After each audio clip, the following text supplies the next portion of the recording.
Bonjour à toutes et à tous, on se retrouve aujourd'hui pour évoquer une nouveauté présentée lors du Flutter Forward, à savoir GenIGen.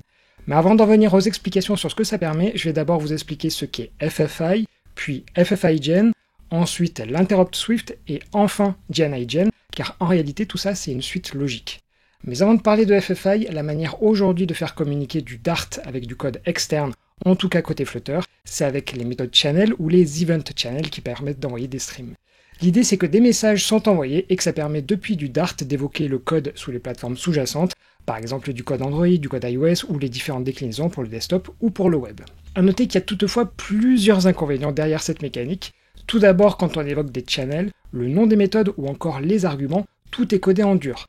Par exemple ici où j'évoque la méthode getLevel, ce qui veut dire qu'en cas de changement, il faut penser à le changer certes en Dart, mais aussi sur toutes les plateformes, donc potentiellement Android, iOS, le web, Windows, Mac et Linux. Donc autant vous dire qu'à la moindre erreur, on s'en rend absolument pas compte et c'est qu'une fois à l'exécution, mais là aussi encore il faut tester sur les 5 de ces plateformes.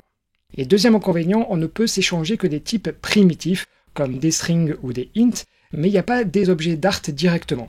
Et donc il faut sérialiser, désérialiser à la main, et pareil, il faut le faire sur les 5 plateformes, autant dire qu'il y a des fortes chances de faire des erreurs un jour ou l'autre. C'est pour ça qu'il existe Pigeon où vous donnez vos classes en Dart et il va vous générer le code pour iOS et Android et Windows de manière expérimentale. Et tout ça, ça va vous permettre d'éviter de sérialiser, désérialiser à la main.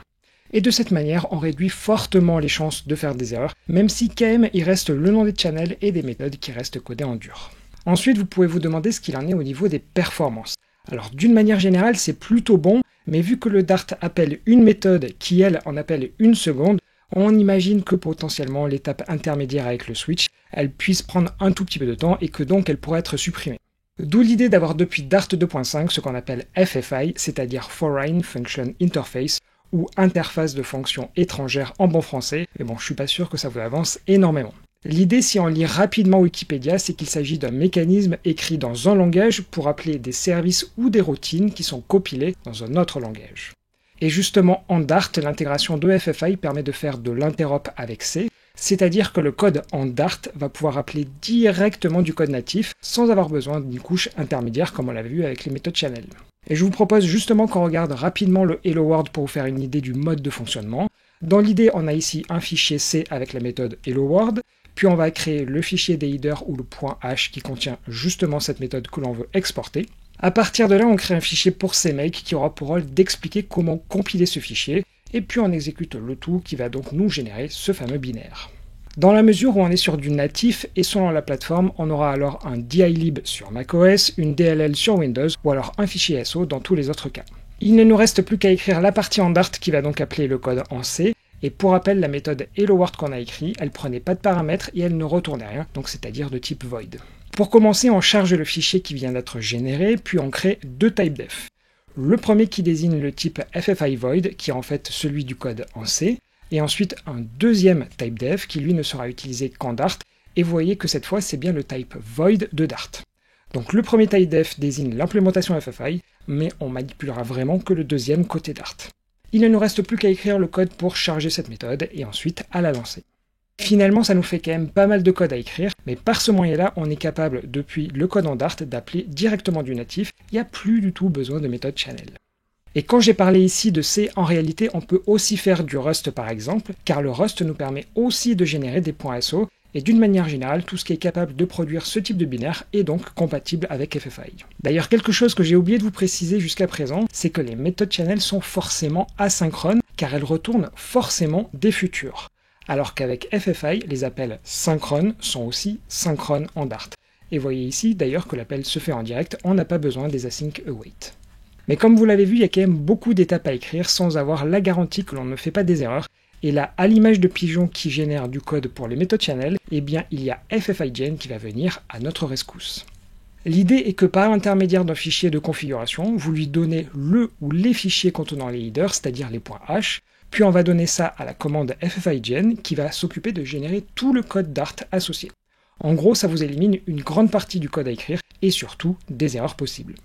Et FFIGen fonctionne finalement avec tout ce qui fait des modules C, c'est-à-dire du Go ou encore du Rust par exemple. On voit donc ici que non seulement Dart FFI peut appeler du code natif, mais en plus la difficulté qu'il y avait au début est relevée, bref, de mieux en mieux. Mais il reste encore quelques trous dans la raquette car on ne fait qu'appeler du pur code natif. Mais depuis l'été dernier, c'est-à-dire Flutter 3.3 et Dart 2.18, il y a aussi un interop avec Objective-C et Swift, car ces deux langages peuvent générer des fichiers H. Alors attention, pour le moment, cette partie reste qualifiée d'expérimentale.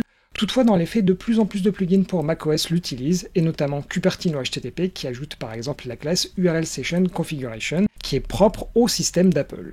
Ça permet, lorsque vous utilisez le package HTTP de Dart, d'y ajouter les spécificités propres aux classes présentes dans la partie Foundation d'Apple et qui sont donc communes à iOS et macOS. Et finalement, si on compte, on a donc parlé du pur code natif, des plateformes d'Apple, mais rien sur Android encore. Et ce qu'il faut savoir, c'est que sur Android, on fait du Java et du Kotlin car on est dans une machine virtuelle. Mais ce n'est pas tout à fait la même VM qu'on a sur nos ordinateurs, mais c'est la même logique, à savoir qu'on n'a pas du code natif direct. Ça a des avantages comme nous éviter de gérer la mémoire ou encore avoir des applications sandboxées, mais aussi les VM en général, elles vont montrer leurs limites quand il y a besoin d'extraire le maximum des performances. Mais forcément, il existe une solution avec ce qu'on appelle le JNI pour Java Native Interface qui permet d'appeler du code natif depuis du Java et inversement. C'est pour ça qu'aujourd'hui vous pouvez avoir des jeux ou des applications de montage vidéo sur Android qui ont des très bonnes performances car sinon ce serait tout simplement impossible. Aujourd'hui, il est possible d'appeler ce code JNI grâce à FFI. En revanche, aujourd'hui, il n'y a pas d'interop avec Java ou Kotlin, car on est encore obligé de passer par les méthodes channel. Mais c'est justement l'objet de la vidéo aujourd'hui, à savoir qu'après FFI-Gen, la nouveauté du Flutter Forward, c'est JNI-Gen. Et son nom porte un peu à confusion, car on a l'impression qu'il va générer le code directement pour le JNI. Or, c'est plutôt le fait d'appeler du code Java Kotlin directement depuis du Dart. Mais pour y parvenir, c'est un tout petit peu tiré par les cheveux, car FFI aujourd'hui ne fonctionne qu'avec du natif. L'idée de JNI-Gen, c'est donc qu'il va appeler du code JNI, qui lui-même va appeler le code Java Kotlin. C'est une sorte d'appel à deux niveaux, si je résume. Alors sur le papier, l'idée elle est intéressante, car on peut presque enterrer les méthodes channel. Dans l'idée, voilà comment s'y prendre, sachant que je vais prendre l'exemple pour récupérer l'état de la batterie, vu que ça me permettra de vous donner le distinguo des performances ensuite entre méthode channel d'un côté et FFI de l'autre. En tant que telle, notre classe ici, elle n'a rien de particulier, elle peut être faite autant en Java qu'en Kotlin, mais pensez bien à ce que tout le code à appeler soit public, sinon rien ne vous sera généré. Une fois que c'est fait, il faut définir la configuration de JNI-Gen et vous avez plein d'options à disposition. Pour le cas simple ici, on indique d'abord comment on souhaite convertir le code Java Kotlin en C en donnant le nom d'une lib et l'emplacement.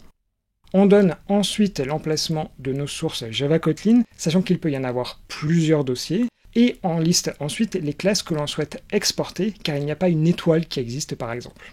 Puis on revient dans la partie Output pour le Dart, où on indique quel sera le nom du fichier généré.